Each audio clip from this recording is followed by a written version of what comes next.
बुढ़ापे का असली सहारा। बचपन में जो हमें उंगली पकड़कर चलना सिखाते हैं, जवानी में जिनकी छाया में हम फलते फूलते हैं, वही माता पिता जब बुढ़ापे में हमारे सहारे के मोहताज हो जाते हैं, तो क्या हम उनके साथ वही व्यवहार करते हैं जिसकी उन्होंने हमसे कभी उम्मीद की थी। आज की कहानी एक ऐसे पिता की है जो अपनी ज़िंदगी के अंतिम पड़ाव पर अपने असली सहारे की तलाश में थे। खेतों के बीच एक पुराना घर, एक बूढ़ा व्यक्ति खाट पर बैठा आसमान की ओर देख रहा है। ये हैं पंडित हरिशंकर जी। उम्र 80 के पार, शरीर कमज़ोर, आंखों पर मोटा चश्मा, पर मन अब भी उम्मीद से भरा हुआ। हरिशंकर जी का जीवन संघर्षों से भरा था, लेकिन उन्होंने कभी हार नहीं मानी। पत्नी का देहांत 10 साल पहले हो गया। 3 बेटे हैं, राजीव, नवीन और संजीव। तीनों अच्छे पढ़े लिखे अलग अलग शहरों में बस चुके हैं, पर पिता अब अकेले हैं। बेटा राजीव अपने भाइयों से फ़ोन पर बात कर रहा था। पापा अब बूढ़े हो चले हैं, हर बार कहते हैं कि अकेलापन खलता है, लेकिन हम भी तो व्यस्त हैं यार। ऑफिस, फैमिली, बच्चों की पढ़ाई, कब तक गांव जाते रहें। नवीन: वो तो ठीक है, लेकिन अब तो पापा की तबीयत भी बिगड़ने लगी है, कोई ना कोई तो गांव जाकर देखे उन्हें।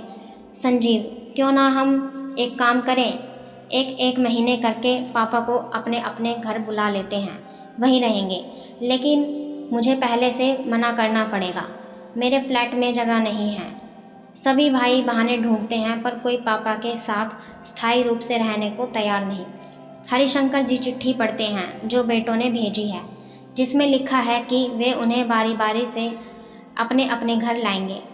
अरे वाह, मेरे बेटे मुझे अपने साथ रखना चाहते हैं, कितने अच्छे हैं, अब अकेलापन नहीं रहेगा। हरिशंकर जी खुश होकर अपना थैला तैयार करने लगते हैं।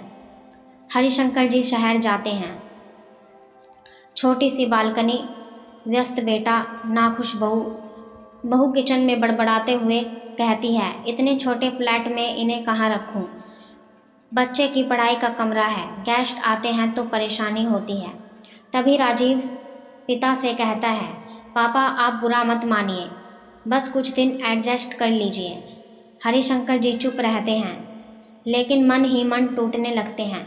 हर जगह वही हाल, बहू की शिकायतें, बेटों की व्यवस्था, बच्चों की बेरुखी। हरिशंकर जी भीतर ही भीतर अकेले होते जा रहे हैं।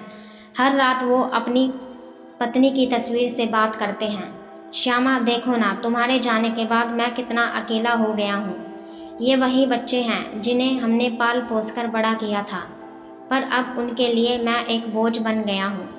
एक दिन हरिशंकर जी को गांव से एक चिट्ठी आती है, उनके पुराने नौकर श्यामू की। चिट्ठी में लिखा था, बाबूजी, गांव का घर अब भी वैसे ही खड़ा है जैसे आपने छोड़ा था। मुझे आपकी चिंता है, यदि आपको लगे कि कहीं कोई सहारा नहीं है तो आ जाइए। आपके लिए वही घर, वही खाना और वही प्यार है।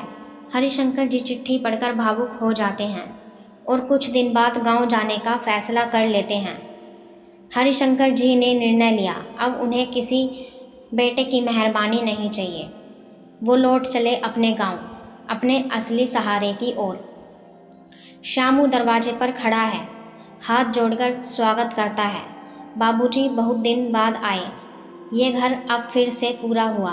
हरिशंकर जी की आंखों में आंसू, लेकिन चेहरे पर मुस्कान। गांव में बच्चे हरिशंकर जी से रामायण सुनते हैं, महिलाएं उनके पास आकर सलाह लेती हैं, पास के मंदिर में पूजा करवाते हैं। हरिशंकर जी अब अकेले नहीं थे, गांव के लोग उनका परिवार बन गए। उनका अनुभव, उनका स्नेह, सब यहाँ के लिए वरदान था। राजीव, नवीन और संजीव एक दिन गांव आते हैं। पिता को खुश देखकर चुप हो जाते हैं। राजीव पूछता है, पापा आप खुश हैं यहाँ? हरिशंकर जी कहते हैं, बहुत खुश हूँ बेटा, अब मुझे सहारे की ज़रूरत नहीं है, मुझे मेरा सहारा मिल गया है। जीवन का असली सहारा, सच्चा अपनापन, सम्मान और आत्म संतोष। बुढ़ापे का असली सहारा पैसा नहीं होता, आलीशान घर नहीं होता, बल्कि होता है सम्मान, अपनापन और समय। हर बुजुर्ग को चाहिए कोई जो उन्हें सुन सके, महसूस कर सके और यह एहसास दिला सके कि वो बोझ नहीं, अनुभव का खजाना है। अपने माता पिता को अकेले मत छोड़िए। उनके लिए आपका समय ही सबसे बड़ी दौलत है। यह कहानी आपको कैसी लगी कमेंट करके ज़रूर बताएं और चैनल को सब्सक्राइब करना ना भूलें। मेरी कहानी सुनने के लिए आपका बहुत बहुत धन्यवाद।